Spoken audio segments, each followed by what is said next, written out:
Bonjour à tous, donc voici la correction de l'exercice d'entraînement numéro 1, qui mange qui dans la taïga. Alors d'abord j'espère que vous prenez tous bien soin de vous et de votre famille et surtout que vous n'oubliez pas d'appliquer les gestes barrières, je sais qu'on vous saoule avec ça mais c'est super important.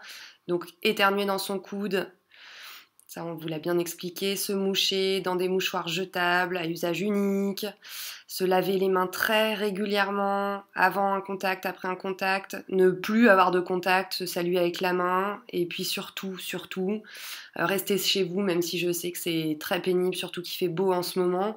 Et je tiens à préciser que jouer ensemble entre copains dehors, en ce moment, c'est pas une grande idée, hein. Donc soyez responsables et puis arrêtez la propagation, on a besoin de vous aussi.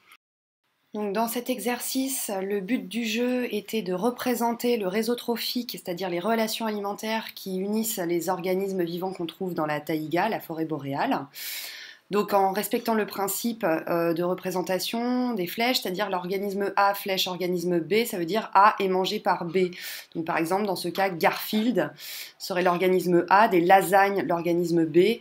Oui, parce que vous n'êtes pas sans savoir que le Garfield sauvage chasse la lasagne.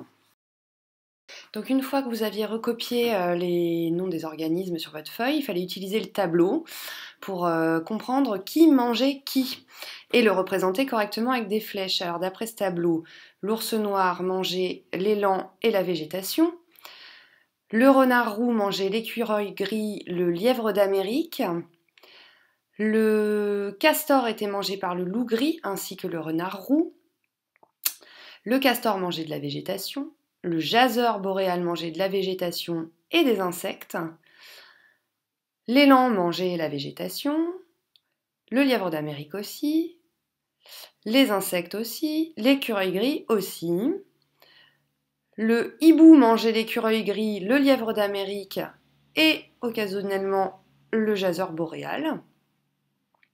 Et voilà ce que ça donnait.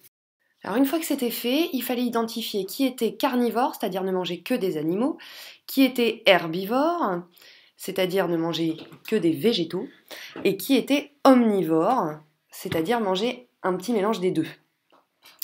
Donc il fallait entourer chaque catégorie dans la bonne couleur. Alors moi le carnivore, normalement c'était en rouge, j'avais du rose.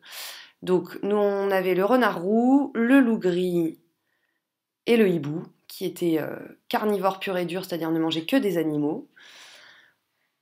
Ensuite venaient les herbivores, là pour le coup j'avais du vert, donc herbivore strict. Alors bon, herbivore, je vous l'avais dit en classe, on peut aussi dire phytophage, mais enfin c'était plus simple de dire herbivore.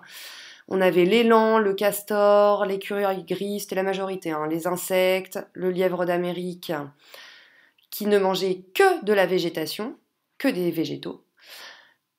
Et enfin, les omnivores, qui n'étaient pas très nombreux, donc qui mangeaient un petit peu des deux, le jaseur boréal, qui est un petit passereau, et l'ours noir, qui est omnivore.